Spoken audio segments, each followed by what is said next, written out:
The countdown is on before primary election day in Virginia, and a key race on primary day is in the 19th Senate District, which includes parts of Chesapeake and Virginia Beach. Yeah, 3 Republicans are each hoping to win the June 20th primary, which will then put them most likely up to win the seat in November. News 3 reporter Brendan Ponton has a look at the race and a recent controversy involving a sign. Tim Anderson, Jeff Bruzzesi, and Christie New Craig all want to be the next senator representing Chesapeake and Virginia Beach in the state Senate. And first, they've got to win in the primary on June 20th. Christie New Craig is a former Chesapeake School Board member who also served as chief of staff for State Senator John Cosgrove, who was the incumbent but decided not to seek re-election.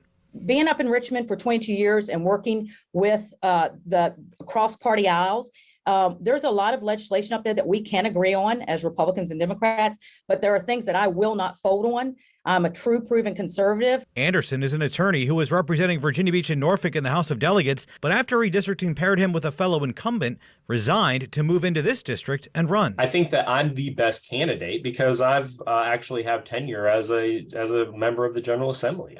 I have legislative tenure. Although she is an assistant to a senator, I think I'm the best candidate. Bruzzesi says he's a political outsider who owns Closet Factory in Virginia Beach and says his experience in the business community sets him apart. I'm a business owner. I have a different perspective on how to get things done.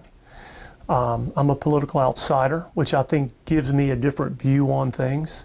On the issues, the 3 seem to agree on a lot of them. They all say they'll fight for Second Amendment rights, push for parental involvement in schools, and say they'll support law enforcement. Anderson has proposed eliminating the personal property tax, which goes to local governments and taxes on cars.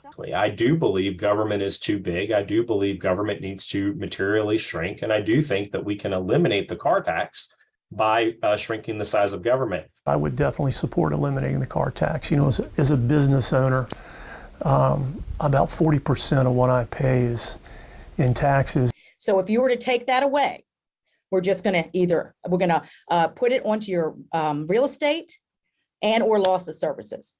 So people are either going to pay it out of their left pocket or their right pocket. I don't want to do that. I want to look at tax reform. So far, the campaign among the 3 has appeared to stay cordial, but a recent post mocking Democrats on Facebook by Anderson raised eyebrows, where he said a sign calling Vice President Kamala Harris a, quote, hoe, was making him laugh. That's something that you stand by posting? It's political parody. I mean, it's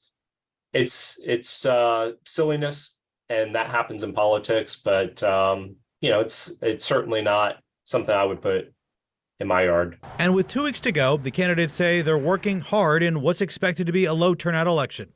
It's going to take the voters to decide. I'm going to have to get enough votes to win, and we're working very hard to do that. I think it's anyone's race. I don't think anyone can say who's going to win, whether it's me or the other 2. And I'm excited to continue to do this. We have 2 weeks left, and we're gonna kick it up a notch a little bit. I'm a fighter, and again, I don't take anything for granted. Primary election day is June 20th, with the winner of the primary expected to have the advantage in the fall. In Chesapeake, Brendan Ponton, News 3.